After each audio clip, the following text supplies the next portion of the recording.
부활하신 영광의 주 아름다운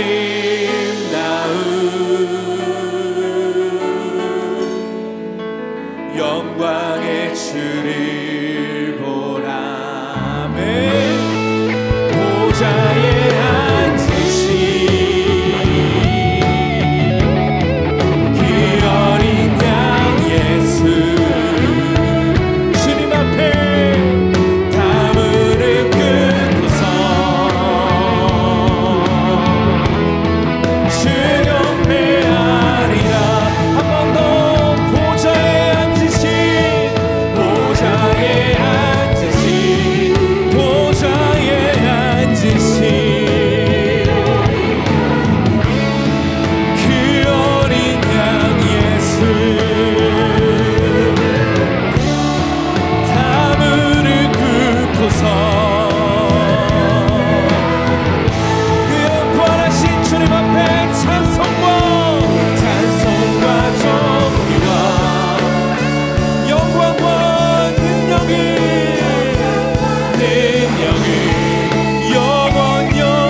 이 일의 증인이로다라는 제목으로 하나님 말씀 나누겠습니다.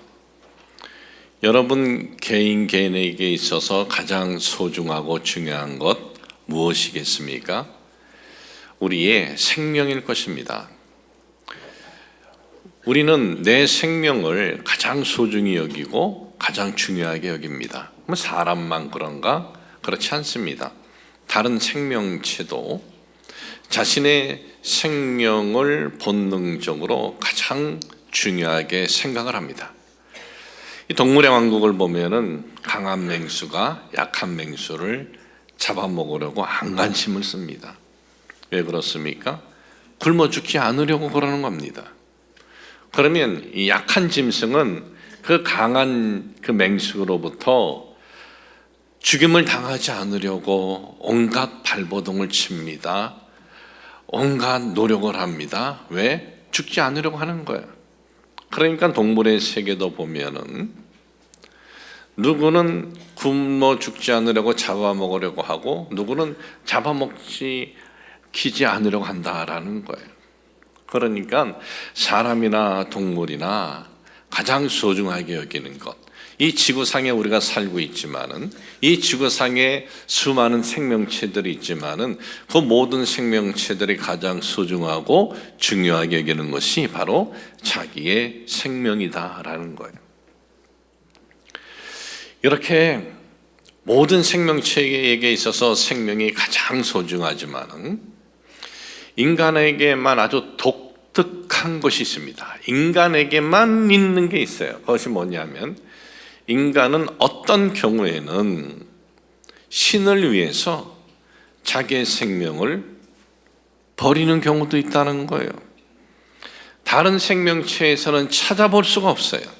신을 위해서 자기의 생명을 버린다. 이건 인간에게만 있는 아주 특별한, 아주 독특한 것입니다. 사람은 이 땅에서 살아갈 때 누구보다도 성공하려고 노력하고 애씁니다. 열심히 공부 이렇게 하는 것도 뭐예요? 다른 사람보다 좀 더 많은 어떤 내가 수입이 있는 자리에 올라가지 않을까 하면서 열심히 공부를 해요. 그러나 아무리 큰 부를 준다 할지라도 내 생명하고 바꾸는 사람은 없습니다. 우리나라 고전 이야기에 심청전이라고 있습니다. 심청이 하면은 효녀의 대명사 아닙니까? 왜 심청이가 이렇게 효녀의 대명사입니까? 아버지 눈을 뜨게 해 주려고 공양미 300석에 자기 목숨을 던진 거예요. 공양미. 이 종지협이라고 있습니다. 종교 지도자 협의회.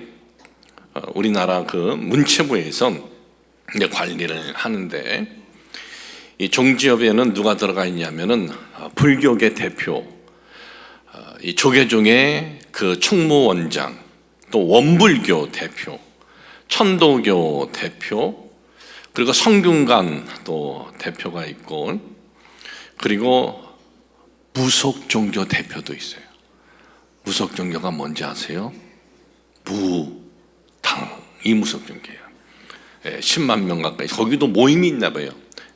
대표가 있고, 대표가 있습니다. 그리고 이제 천주교의 또 대표, 추기경은 아니고 주교님들 모임에서 의장, 그리고 기독교에서는 한국 기독교 총연합회, 이제 제가 이제 대표로 있기 때문에 이제 모임을 가요. 근데 의장이 조계종 총무원장님이 의장이시기 때문에 이제 거기에서 주로 모이면 하는데, 저는 제가 살면서 스님하고 밥 먹을 줄은 꿈에도 몰랐어요. 근데 스님들이 계시는 곳에서 이제 밥을 차려주는데, 나는 그 밥이 그냥 난 밥이다 하는데 그게 밥이라고 그러지 않더라고요. 공양이라고 그러더라고요. 공양을 오늘 준비를 했습니다. 그래서 이게 맨 처음에 뭔 소린가 했는데, 이게 점심을 준비했다라는 걸 이제 그때 이제 알았는데, 6월 달에는 제가 스님하고 또 놀러를 가야 됩니다. 6박 8일을 우리 종교 지도자 협회 이사들이고 대표들하고 같이들 정부에서 보내주는 거예요. 이번에는 6박 8일을 탄이라는 곳으로 가요. 키르기스탄, 또 뭐 무슨 탄 이제 그쪽으로 이렇게 가는데, 참 살다 보니까 스님하고 내가 놀러도 가고 신부님하고도 놀러도 가고, 그래서 저희 집사람이 따라오겠대요. 근데 스님은 부인이 없을 텐데 신부님도 그래서 안 될 확률이 높다 그랬는데 정말 혼자만 가는 거예요. 참 이 세상의 모든 이 사람들이 가장 중요하게 여기는 게 생명인데, 그런데 심청이가 공양미 300석에 자기 목숨을 내놨다. 여러분, 300석, 우리가 이 고전 이야기지만 그냥 우리가 흘러 이렇게 우리가 스토리를 아는데, 한 석이 80kg의 쌀 한 가마니입니다. 그러면 이 한 석으로 1년을 살 수 있는 거예요. 300석이면 300년을 살 수 있는 거예요. 뭐 그 시대 엄청난 이 금액이죠. 그런데 아무리 큰 금액이라 할지라도, 아니 300석이 아니라 3000석이라 할지라도 자기 목숨하고 바꾸려고 하는 사람은 없다라는 거예요. 그러니 모든 생명체는 자기의 생명을 이렇게 가장 소중히 여기는데, 그런데 이 사람만은 자기의 신을 위해서 목숨을 던지는 경우가 있다라는 거예요.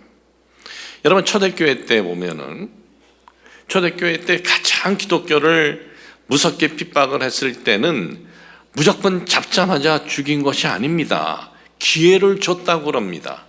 십자가를 바닥에 놓고 이 십자가를 네가 밟고 지나가면 너는 살아. 그런데 밟지 않으면 너는 죽임을 당할 거야.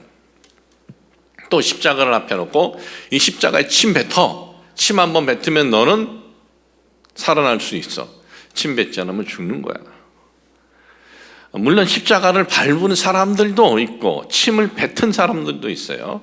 그런데 십자가를 밟지 않고 십자가에 침을 뱉지 않고 죽음을 택한 사람들도 있다라는 거예요. 그러니까 생명을 버릴지언정 신은 버리지 않겠다라는 것은 참 사람에게만 있는 아주 독특한 모습이다 이겁니다. 지금은 해외여행을 가려면은 우리가 뭐 2시간, 3시간 일찍 가야 됩니다. 그리고 한 사람 한 사람 철저하게 조사를 해요. 언제부터 이렇게 해외여행을 갈 때 철저하게 조사를 하기 시작했느냐 하면은 뉴욕 맨하탄 트윈스 빌딩의 그 비행기로 이 폭파한 사건 때문에 그렇습니다. 9.11 테러. 그 다음부터는 아주 철저히 조사를 해요. 왜? 자살 테러에 대해서 이제 눈을 뜬 거예요. 자살 테러가 뭡니까? 자기도 죽고 남도 죽이는 거예요. 사람이 누구랑 싸울 때도 자기 살려고 싸우는데, 그런데 이 사람에게만 이상하게 자기도 죽고 남도 죽여요. 뭐 때문에? 신 때문에. 대부분이 이슬람인데 이슬람의 그 알라를 위해서 자기도 죽고 남도 죽는 그러한 테러를 한다라는 거예요. 자신을 믿는 신을 위해서 생명을 버리는 이들도 있다라는 거예요. 왜 사람에게만 그런 행위가 있습니다? 왜 사람에게만 이런 행위가 있고 왜 사람은 이렇게 자기의 생명이 가장 중요한데 그걸 왜 이렇게 던지는 일이 있느냐? 그것은 인간은 신을 찾는 본성이 있기 때문에 그렇습니다. 인간은 신을 찾는 본성이 있어요. 인간이 신을 찾는 본성이 있는 것은 하나님께서 태초에 인간을 만드셨을 때 그렇게 만드셨어요. 창세기 1장 26절에 있는 말씀 보면은 하나님이 이르시되 우리의 형상을 따라 우리의 모양대로 우리가 사람을 만들고 그랬어요. 그러니까 우리가 최초에 창조되었을 때부터 하나님의 형상과 하나님의 모양대로 우리는 창조되었다라는 거예요. 이 하나님의 형상과 모양대로 신의 신적 성품이 있기 때문에 하나님과의 이 교제를 갈망을 하는 본능이 있는 겁니다. 사람에게만 그런 본능이 있습니다. 많은 세월이 흐르면서 우연히 사람이 지적이 돼가지고 사람에게만 그렇게 한다? 그렇지 않습니다. 우연이라는 것은 여러분 어느 한 그 생명체만 일어나야 되는 것이 아닙니다. 우연히 그렇다면 다른 생명체에도 이와 비슷한 일들이 일어나야 돼요. 그러나 다른 그 어떤 생명체도 이와 비슷한 것은 없습니다. 사람에게만 있습니다. 왜? 사람은 하나님의 형상과 모양대로 창조되었기 때문에 그런 겁니다. 그래서 인간은 신을 위해서 헌신도 하고 신을 위해서 자기 생명도 버리는 거예요. 인간만 하나님의 형상으로 영원한 영혼의 이 숨결이 있는 사람은 이 신을 위해서 자기의 목숨을 내놓는 경우도 있다라는 거예요. 그리고 인간은 가장 절망적일 때 누가 가르쳐 주지 않아도 신을 찾습니다. 하나님을 찾는다라는 거예요. 이렇게 가장 절망적일 때나 본능적으로 신을 찾는다라는 것은 사람은 하나님의 형상과 모양대로 창조되었기 때문에 인간은 죽음으로 끝이면 좋겠지만 죽음으로 끝이 아닙니다. 인간은 죽으면 하나님 앞에 서야 하는 거예요. 하나님 앞에 섰을 때 인간에게는 두 공간이 있습니다. 하나는 영원한 하나님의 은총이 있는 천국이라는 공간이 있고, 다른 하나는 영원한 형벌이 있는 지옥이라는 이 공간이 있습니다. 중간 지대란 없습니다. 둘 중에 한 곳이 우리가 가야 할 영원한 공간이다라는 거예요. 영원한 은총인 이 천국이냐, 영원한 형벌인 지옥이냐, 둘 중에 한 곳이다라는 거예요. 그 누구도 이 길을 피할 수가 없는데, 그런데 하나님께서는 우리에게 영원한 은총의 공간을 들어갈 수 있는 길을 하나님께서 우리에게 허락해 주셨습니다. 그것은 뭡니까? 성자 하나님께서 이 땅에 오셔서 우리를 위해서 십자가의 대속제물이 되어주신 사건입니다. 그리고 성자 하나님이 우리를 위해서 십자가에서 대속제물이 되어주신 이 사건을 우리가 믿을 때 우리는 영원한 멸망이 아니라 영원한 은총이 우리에게 임하게 되는 것입니다. 성자 하나님께서 십자가의 죽으심으로 이 끝난 것이 아니라 그분은 다시 또 사셨어요. 부활하셨다라는 거예요. 여러분, 그리스도께서 다시 사셨다, 부활하셨다라는 것은 그리스도께서 또 다른 하나의 이적을 행하셨다가 아닙니다. 이것은 뭐냐? 그분이 우리를 위해서 십자가의 대속제물이 되어주셨다라는 이 그분의 선언이 확증된 사건이 부활 사건인 것입니다. 그래서 성경에 보면은 두 가지 사건은 굉장히 정확하게 기록해 놓았어요. 그 하나가 뭐냐 하면은, 하나는 예수님의 십자가를 달리시는 십자가의 그 죽음의 사건을 굉장히 아주 정확히 기록해 놓으셨습니다. 예수님의 생애를 보면은 예수님께서는 베들레헴 마구간에 태어나셨다. 그 다음에 12세까지는 아무런 내용이 없어요. 12세에 한 번 예수님께서 예루살렘 성전에 가셨던 내용이 있고, 그 다음에 또 공생의 시간까지 아무런 내용이 없어요.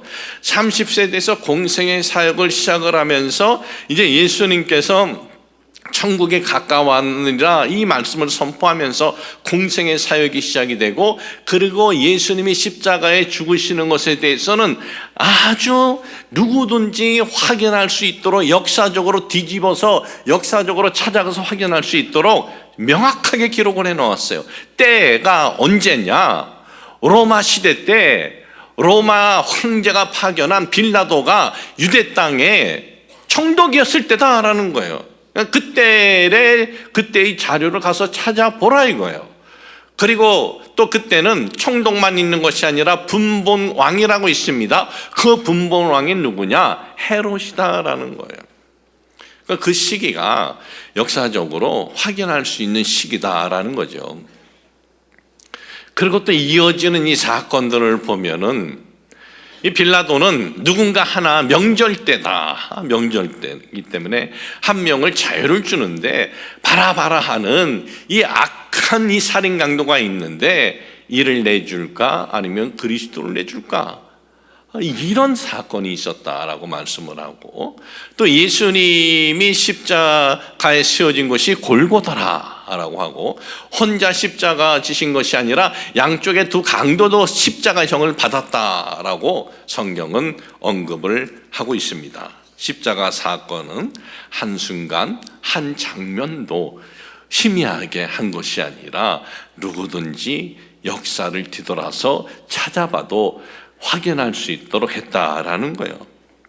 그래서 이건 역사적으로 조사해도 이거는 맞는 이야기이기 때문에 그 누구도 예수님의 십자가의 죽음에 대해서 부정하지를 않는 거예요. 그리고 예수님께서 십자가에 죽으셨는데 3일 만에 부활하셨다는 겁니다. 그리고 부활하신 다음에 만난 사람들을 언급해 놓고 있어요. 만난 사람들에게 한 대화들, 만난 사람에게 예수님께서 자기 몸을 보여주셨다. 그리고 그 만난 사람들과 같이 식사를 했다. 그 만난 사람들하고 가장 가깝게 예수님께서 대화하고 식사하고 자신의 그 못 박힌 손과 그 찔린 그 창의 그 모습들, 창으로 찔린 그 옆구리 하나하나 보여줬다라고 말씀을 했는데, 그런데 우리는 그 보여주었다고 하는 그들과 예수님과의 그 만남이 있었다는 것을 우리는 알 수 있느냐? 우리는 알 수가 없어요. 근데 성경은 그렇게 되어 있어요. 근데 성경은 그렇게 만난 사람들과의 그 이야기만 있는 것이 아니라 그 다음에 이들과의 만났다는 확실한 증거를 오늘 우리에게 보여주고 있어요. 그것이 뭐냐? 오늘 여러분들에게 봉독해드린 이 말씀이에요. 내용은 무엇입니까? 예수님이 십자가에 죽으신 거 맞다. 너희들이 죽였다 이거예요. 그런데 그분은 3일 만에 부활하셨다. 그리고 우리가 그 증인이다라는 거예요. 우리가 증인이다. 우리가 그 못자국 난 손 봤다. 우리가 창으로 찢는 그 옆구리도 보고 그 예수님과 우린 대화도 하고 우리는 밥도 먹었고 우리는 그 예수님과 예수님 40일 동안 계시면서 우리들을 만나주셨고 말씀을 하셨고 우리는 그 예수님의 부활에 대해서 우리는 이것은 흠이한 것이 아니라 확실하게 우리는 보았다라는 거예요. 그래서 우리가 증인이다라는 거예요. 증인. 베드로가 예루살렘에 설교자로 나섭니다. 베드로가 설교자로 나서고 그리고 제자들은 증인으로 쫙 서 있는 거예요. 딱 서 있는데 베드로의 이 설교를 들으면서 얼마나 많은 사람들이 어찌할꼬 우리가 그럼 어떻게 하면 되겠느냐라고 했을 때 회개하고 사람들이 나오는데 처음에는 3,000명이 나왔다 그래요. 3,000이라는 숫자는요, 이 남자만의 숫자예요. 그 다음에 5,000이 나왔다 그랬어요. 이때 제일 눈이 뒤집어지는 이들이 누구겠어요? 예수님을 죽인 이들 아니겠어요? 유대의 그 권력을 잡은 그들이 예수님을 죽였는데, 그런데 지금 이제 예수님을 죽임으로 끝났다라고 하는데 이건 놀라운 일들이 막 일어나는 거예요. 자기네 눈앞에서. 그것도 이 예루살렘이 명절 때, 유월절의 이 명절 때 그 놀라운 일들이 이제 막 일어나는 것을 보고 유월절 이어서 또 이제 오순절로 막 이어지면서 많은 사람들이 예루살렘으로 모이는데 이거 계속 이렇게 되다가 이거 큰일 나는 거거든요. 이러면 이 시브리인들이 절기 때 다 올라오는데 그 모습을 보면서 당황하고 눈이 뒤집어져도 어떻게 할 수가 없어요. 하나 군중들에게 이해가 되게끔 그거 거짓말이야 증거를 내놓아야 되는데 내놓을 수가 없어요. 여러분, 이 예수님을 죽이려고 했던 이들은요, 어떤 이들인지 아세요? 거짓 증인들을 세울 수 있는 이들이에요. 그래서 지난 고난 주일 때 거짓 증인을 세워놨잖아요. 여러분, 거짓 증인 세운다? 이건 한두 번 해본 애들이 그렇게 하는 것이 아닙니다. 그러니까 거짓 증언을 하는 이들은 누군지는 알아요. 그리고 실제 증인이 누군지도 아는 사람들이에요. 이들은 예수님에게 유죄 판결을 내릴 목적으로 거짓 증인도 세워놨죠. 거짓 그 증거들도 세워놨죠. 거짓과 참을 아는 거예요. 그런데 베드로의 메시지를 선포하고 그 주변에 우리들이 증인이다라고 하는 이들에게서 거짓된 모습을 찾아볼 수가 없는 거예요. 그러니 저들은 아무런 증거를 저들은 제시하지 못했다라는 거예요. 그렇게 많은 이들이 내가 그 예수를 믿겠다고 했어도 저들은 아무것도 할 수가 없었어요. 예수님의 제자들, 이들은 어떤 이들입니까? 자기에게 조금이라도 해가 다가오면 어떻게 할까? 이 두려움 때문에 예수님께서 잡히시던 밤에 다 도망갔던 이들이에요. 뒤도 안 돌아보고 도망갔어요. 뒤도 안 돌아보고. 그나마 뭐 베드로는 좀 멀찍이서 이렇게 따라갔지만은 그 따라갔던 베드로는 또 어떻게 했어요? 계집종이래요. 그냥 계집종 하나가 너도 급해지 그러니까 아니요 하고 그랬던 이 사람들이라 이거죠. 그랬던 제자들이에요. 그런데 이들이 어떻게 이렇게 자기의 그 생명까지 던지면서 이렇게 예수의 부활을 전할 수 있었을까? 정신적으로 이게 다 문제가 생겨서 너무나 주님을 사랑해서 헛것을 본 건가요? 뭐 한두 명이 헛것 볼 수도 있다고 쳐도 이렇게 예수님의 제자 전체가 세트로 다 헛것을 보고 미쳐버리는 경우는 없어요. 그리고 예수의 이 참 죽으심과 부활을 전한다고 해서 저들에게 무슨 이익이 주어집니까? 돈이 주어지나요? 너희들 그거 그냥 선포를 하면 내가 돈 줄게. 누가 그랬습니까? 내가 집 줄게. 내가 어떤 권세 자리 줄게 그랬나요? 아니에요. 저들은 예수의 이름을 전하면 전할수록 자기에게 안 좋은 것들만 다가오게 됩니다. 불리한 것만, 손해보는 것만 다가오게 되는 거예요. 손해보는 것만 다가오는데도 불구하고 자기 목을 내놓고 예수를 증인이 되겠다. 그런 것은 부활하신 주님을 직접 목격했기 때문이다라는 거예요. 자, 그러면 우리는 이 내용들을 보면서 2000년 전에 우리 주님을 만났던 저들은 참 큰 은총을 받은 이들이구나. 우린 그런 생각을 하게 되고, 맞아요. 큰 은총을 받은 건 맞습니다. 그러면 오늘을 살아가는 우리들은 그런 증인된 고백이 우리에게 없습니까? 우리들도 증인된 고백이 있습니다. 그것이 뭡니까? 우리가 예수 그리스도를 우리가 믿기 전 그리고 믿은 후가 있어요. 그런데 이것은 교회 나왔다 안 나왔다가 아닙니다. 예수님이 나의 죄를 대속해 주시기 위해서 십자가에 죽으셨다, 그분이 메시아다, 그리스도다라고 하면서 그분을 인격적으로 내가 받아들인 그때를 바로 중생했다, 구원 얻었다라고 하는데, 그 전과 그 이후에 우리의 삶에, 마음에 어떤 변화가 있습니까? 내가 예수님을 믿기 전에 그리고 믿은 후에 어떤 일이 일어나느냐? 믿기 전보다 내 마음이 더 선한 것을 추구하게 된다라는 거예요. 내 마음이 더 선한 것을 추구해요. 물론 부족한 부분은 있죠. 그런데 더 선한 것을 추구해요. 그리고 우리는 더 선한 삶을 살려고 하는 갈등이 우리에게 일어나요. 이것은 옳지 않은 건데 이렇게 하면 안 되는데 내가 이 길로 가야지. 이런 갈등이 일어나요. 그런데 그리스도를 믿기 전에 어땠어요? 우리는 누가 보냐 안 보냐 이걸 더 중요시 여겼고, 그것이 기준이었고, 이것이 법적으로 나에게 이것이 문제가 되느냐 안 되느냐 이것이 기준이었어요. 그리고 아무도 보지 않고 법적으로도 해가 안 된다면 우리는 어떤 좋지 않은 일을 행하는 데 있어서 그렇게 마음에 부담이 없어요. 그냥 남의 눈을 피하고 법망만 피하면 된다. 그것이 전부였어요. 그런데 그리스도를 믿은 후부터는요, 그런 것 상관없이 우리 마음에 갈등이 일어나요. 선하지 않은 것을 하면 이거는 아닌데 하는 갈등이 일어나요.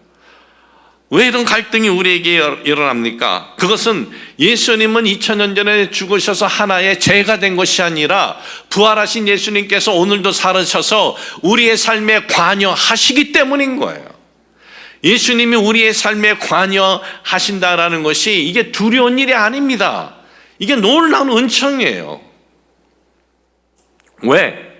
오늘도 우리가 그 예수님께 내 삶에 상처 입은 걸 내놓고 내가 부르짖으면 부활하신 예수님이 우리의 상처를 치료해 주시고, 우리의 삶에 큰 아픔과 괴로움이 있을 때 부활하신 예수님께 우리가 부활하신 예수님께 간구하면 그 아픔과 괴로움을 이기게 해 주신다는 약속이에요. 부활의 주님이 우리도 영원히 죽지 않는 것을 확인시켜 주신 것일 뿐만 아니라 오늘을 살아가는 데 있어서 부활하신 주님께서 우리를 붙잡아 주신다는 거예요. 지난 2022년 2월 26일에 88세의 연세로 하나님의 부르심을 받은 고이어령 교수님, 이분은 우리나라의 최고 지성인이다, 그렇게 다들 인정을 받는 분이었어요. 다들 인정을 하는 분이었어요. 정말 탁월한 분이에요. 그분이 쓰신 그리스도를 만나기 전에도 쓰신 책들을 보면은 정말 탁월한 분이에요. 근데 이분이 74세 때 그리스도를 믿기로 하고 이제 세례를 받고 그리스도를 믿기로 결심을 합니다. 세례를 받을 적에 참 아주 감동에 이렇게 자신이 눈물을 흘리면서 세례를 받았다라고 이제 하는데, 그분이 그래요. 이 세상에 나를 잘 아는 사람들이 있습니다. 나랑 친한 사람들이죠. 내 주변에 나를 잘 아는 사람들은 내가 예수를 믿고 예수를 전한다, 그들은 꿈에도 상상하지 못할 일이다 라고 그들은 말을 한다라는 거예요. 왜? 자신은 신에 대해서, 기독교에 대해서 섬뜩할 정도로 그는 독서를 서슴지를 않았대요. 아니, 지성인이 얼마나 자기의 지적인 것을 가지고 기독교에 대해서 신랄하게 독서를 퍼부었겠어요? 그랬다는 거예요, 자신이. 그런데 자신이 하나님에 대해서 진지하게 생각하고 예수님에 대해서 뭔가 이거 있는 것 같다라고 생각하게 되는 것이 자기 딸 때문이었다는 거예요. 딸의 모습을 보면서 예수님의 증인된 모습을 보았다는 거예요. 이 딸 고이민아 목사님 53세에 하나님의 부르심을 받았습니다. 위암 말기인데도 그 당시 우리 교회 와서 한번 집회도 이렇게 위암 말기인데도 와서 하신 적이 있는데, 이어령 교수님은 딸에 대한 자부심이 컸다 그럽니다. 왜? 너무나 성공 궤도를 정말 달릴 수 있는 요건이 다 갖춰져 있는 딸이었다라고 생각을 했습니다. 이화여대 영문과를 나왔고 또 결혼을 해서 미국으로 이민 가서 이제 사는데, 물론 결혼 생활 5년 후에 이혼을 했지만은 미국에서 그 20대였을 때 미국에 가서 이제 변호사 자격을 땄습니다. 변호사 자격을 딴 난 다음에 미국 로스앤젤레스 카운티의 검사가 되는 거예요. 한국 사람이 미국에 와서 검사가 된다, 이건 정말 엄청난 일이죠. 제 기억으로도 제가 당시 로스앤젤레스에 있을 때인데 한인 언론뿐만 아니라 미국 언론에서도 대대적으로 방영해줬던 그런 기록이 있습니다. 그렇게 똑똑하고 공부 잘하고 뭐든지 마음 먹으면 이러는 이 딸이었는데, 이 딸에게 아버지가 아버지로서 해줄 수 없는 고통들을 만나는 거예요. 암을 만났습니다. 갑상선 암을 만났는데 치료됐나 싶었는데 재발해가지고 그 암으로 계속 고생하는 딸의 모습을 보았고, 눈 실명 위기까지 참 그 만나는 그 어려움을 보았고, 그리고 두 아들을 낳았는데 첫 번째 아들은 원인 모를 병으로 갑자기 세상을 떠나는 아픔을 겪었고, 두 번째 아들은 자폐 진단을 받은 거예요. 아니, 내가 가장 사랑하는 딸, 세상에 그 누구랑 비교해도 정말 성공 가도를 달릴 수 있는 내 딸이라고 생각했는데, 그 딸이 그런 아픈 일을 당했을 때 아버지로서 해줄 수 있는 것이 아무것도 없는 것이 너무나 가슴이 아팠다는 거예요. 그런데 그 정도면 세상에 분노하고 원망하고 포기하고 살아야 하는데, 이 딸이 세상을 향해서 원망 분노가 아니라 희망을 갖고 소망을 갖고, 그리고 그 아픔들을 다 이겨내고 사는 거예요. 보니까 뭐 때문에? 얘는 예수 그리스도를 믿는 믿음의 삶을 사는데, 보니까 도대체 제가 믿는 그 예수 그리스도가 뭐냐? 세상 살면서 저런 어려운 일을 당하면 누구든지 다 자포자기하고 낙심하는데, 그런데 그 딸의 모습을 보면서 아버지가 저거 뭔가 있다 하면서 그 딸의 모습을 보면서 하나님 신에 대해서 마음의 문을 열고, 그리고 예수 그리스도에 대해서 성경을 보면서 가까이 접하기 시작을 합니다. 그러면서 그분이 마음의 문을 열고 보니까 신이 정말 있는 거예요. 하나님이 있는 거예요. 하나님이 참 자기가 이제 신을 받아들이고 그리스도를 딱 받아들이니까는 자기의 삶이 새로워지는 거예요. 여태까지 지성이 최고인 줄 알았대요. 지성의 삶이 정말 바른 삶이고 이 지성의 삶이 다다라고 했는데 아니었다는 거예요. 영성의 삶이 있었다라는 거예요.